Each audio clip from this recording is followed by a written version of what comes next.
Welcome back, guys. Today we're going to be installing wheels and tires on my BMW Z3. Let's get started. But before we get started, I just want to say thank you so much for all the support that you guys gave me. I know it's pretty hard that I switched from my old content to this new type of content, but I just want to say that it's a pretty big step for me, and I like cars as a passion, so I never really got to embrace that until now. So I just want to say again, thank you so much. I really appreciate the support, and I hope you guys keep watching all my videos. Alright, so let's go ahead and get started.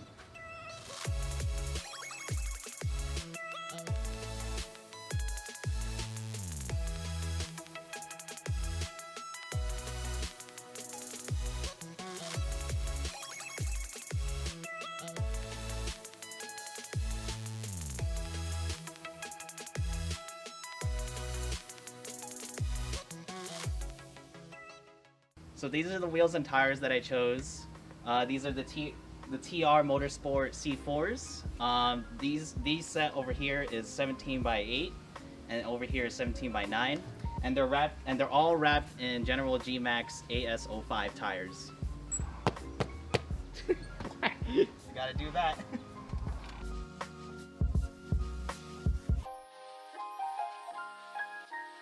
Alright, so what I tend to do before I even take off wheels is take my breaker bar here and just break the lug nuts free. That way, when it comes to lifting up the car, the lug nuts are not that hard to take off. So, and then I also like to chalk off one of the wheels too with like a rock or some kind of wheel chalk, just so that the car doesn't roll back. This is a 17 millimeter, by the way, so always put all your leverage into it.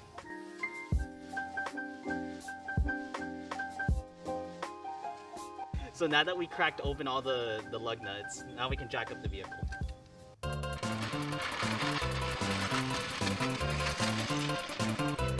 So, to jack up your Z3, there's actually two jacking points underneath the car here.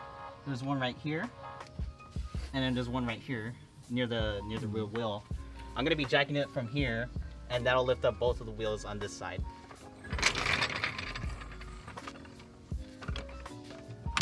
You want to be really slow with this because there's not much cushion between the jack and that point there.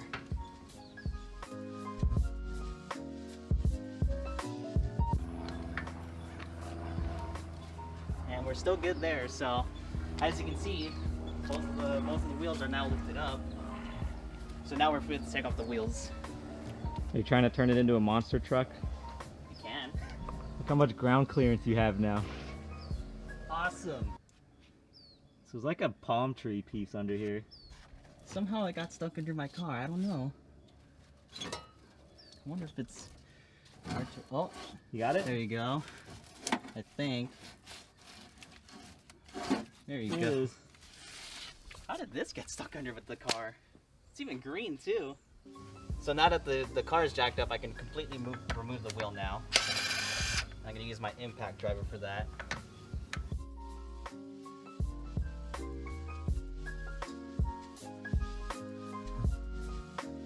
So since I don't actually have a jack stand on the car right now, I like to take the tire and just leave it underneath, just as an extra means of protection. Oh, you're good.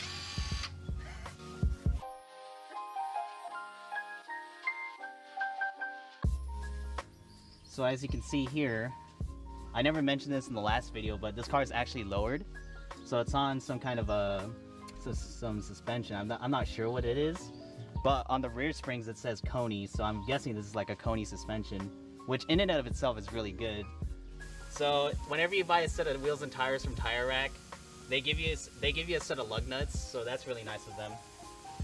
So, but make sure before you install the wheel and tire to remove the sticker here, because it's going to make noise when you install it later on.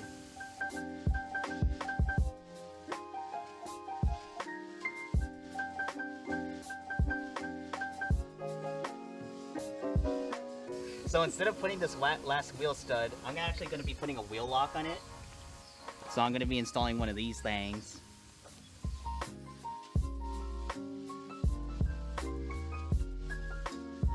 So whenever you're tightening the lug nuts or the wheel studs in this case, make sure you tighten it in a crisscross pattern. That way it sits in evenly.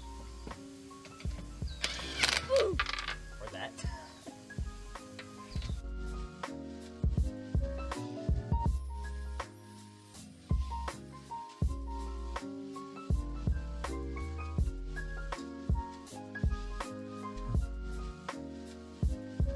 That side's going off. Why did it keep turning on? That was already on. Why?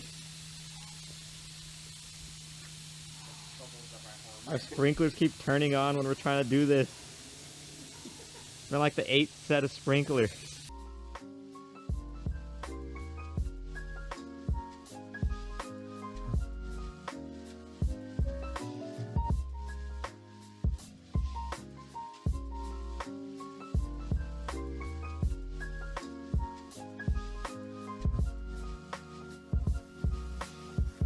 Well, since we have all these garbage sprinklers, our driveway keeps getting wet, so I gotta move my car again. So at this point of the video, you pretty much understand the gist of it. Safely jack up the vehicle, remove the wheels, and just swap them with the newer ones.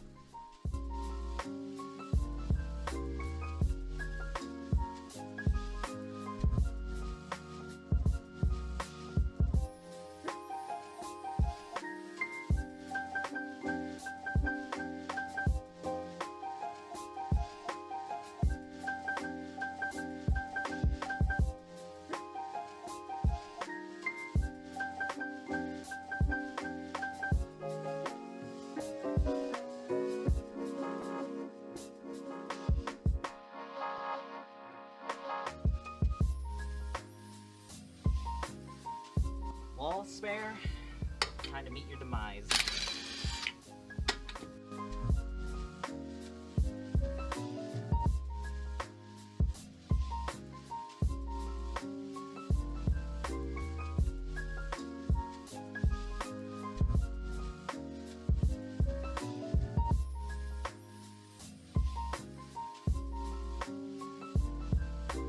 Alright, so now that we got the car on the ground, now we can torque the wheels. These wheels get torqued to 90 foot-pounds.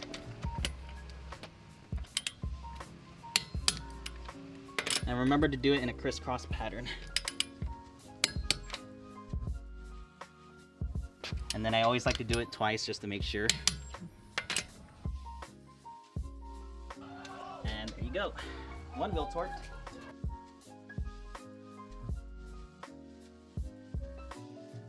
Alright, now that we got all the wheels torqued, let's go for a drive. Alright, so this is the first run with these tires.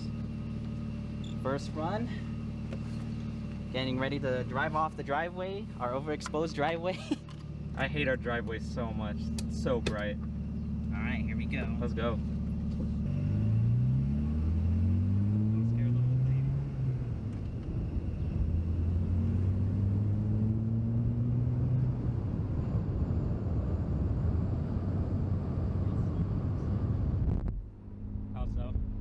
Like, it doesn't feel like I'm on Fred Flintstone tires. That's basically how I can sum it up. Does it feel like you just have like people running under your car when you have the other wheels? Yeah, like it felt so rough. These feel like so much more compliant. How's this like turn? Let's try the turnout. All right, left turn here. Grab back my downshift. Here's another turn.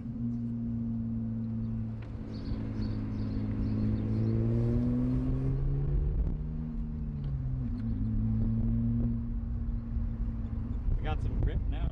Yep. How's it feel? It feels so nice. So I still haven't gotten this aligned yet, but just riding it, like first drive right off my driveway, it feels amazing. Like night and day difference, really. Like I don't have weird like Goodyear tires in the front, Lionhearts in the rear. It's all General G-Max, and they really hold up to their name, G-Max. I can probably take this turn a lot faster. I'm only going like 30 right now. But it feels so nice. Like, I can actually trust this car now. Well, there you have it, guys. That was my first drive with them.